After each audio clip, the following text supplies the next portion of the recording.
Coucou tout le monde, je ne vais pas parler très fort parce qu'il est minuit ici en Mayenne et donc je ne veux pas réveiller tout le monde. J'avais une petite réflexion sur ce qu'était l'auto-sabotage. Alors de ma conception, bien sûr. Si ça peut aider quelqu'un, ben pourquoi s'en priver? Alors l'auto-sabotage, c'est quand on n'ose pas faire les choses, de peur d'être jugé. Et donc, c'est d'être constamment en train de juger ce qu'on fait, de s'auto-juger en permanence.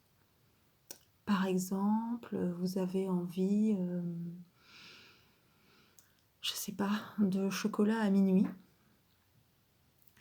Eh bien, il y a une petite voix qui va vous dire bah, c'est pas bien du chocolat à minuit. Voilà. Vous avez envie de ne pas vous lever le matin, je sais pas, votre enfant doit se lever à 8 heures pour quelque raison que ce soit, et vous n'avez pas envie. Mais bah, ça se fait pas. En tant que maman, en tant que papa, bah non, on doit être levé avant les enfants. Voilà. Ça, c'est pour moi de l'auto-sabotage. Et donc, l'auto-sabotage, c'est dans tous les domaines de la vie, bien sûr. C'est aussi dans le boulot que vous faites ou dans le relationnel, quoi. C'est-à-dire que vous avez l'impression que ça se passe bien avec une personne et puis bizarrement, ça part en vrille.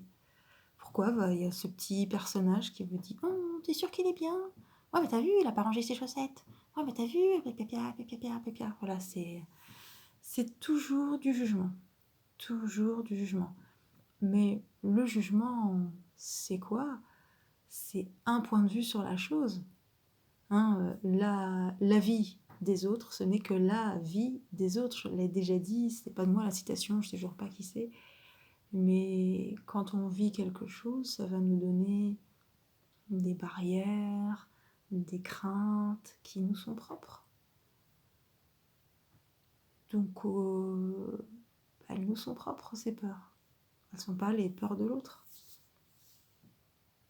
Mais l'autre ou nous allons projeter nos peurs sur quelqu'un d'autre. Ça, oui.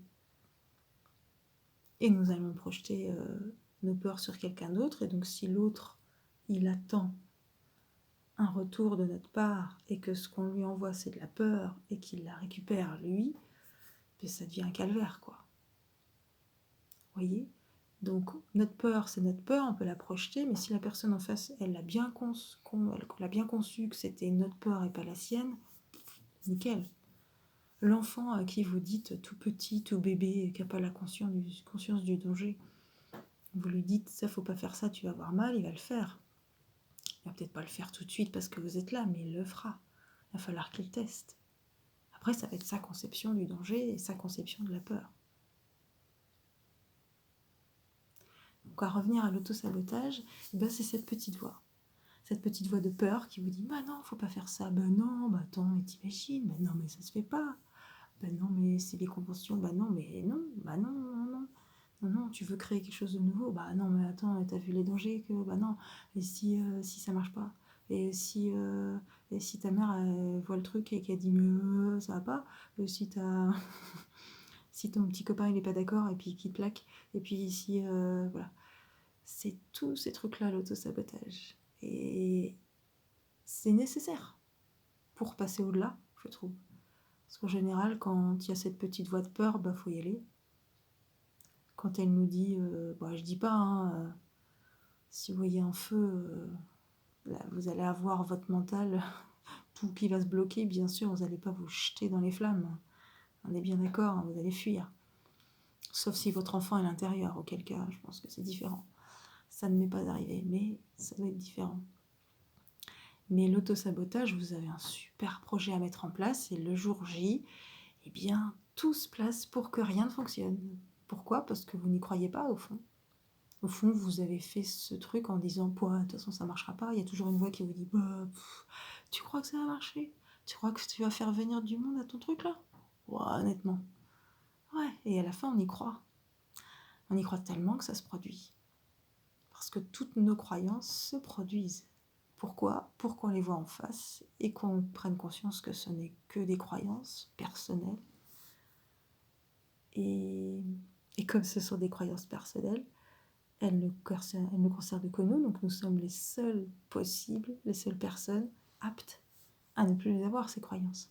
Une fois qu'on les a dénichées, qu'on les voit en face, c'est beaucoup plus facile. Une fois qu'on les pointe du doigt, c'est plus facile pour les enlever. Alors, comment enlever cet auto-sabotage, c'est tout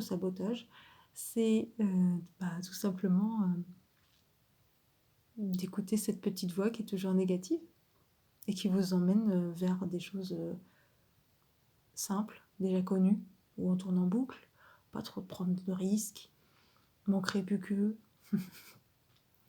Et ben ouais, donc osons sauter de la falaise.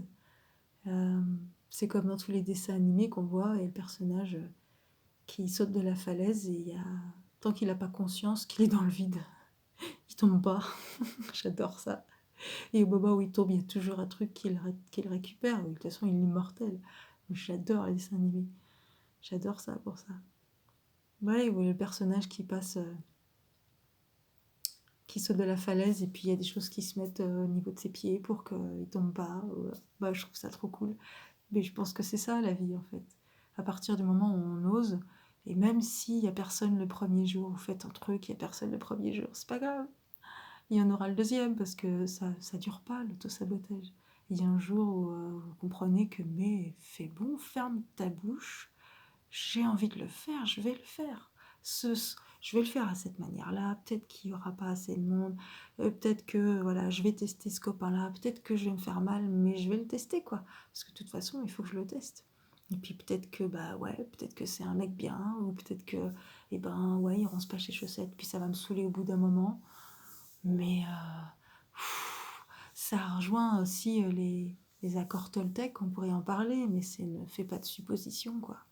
Et en fait, votre auto-saboteur, il est toujours en train de faire des suppositions sur le pire qui pourrait se produire.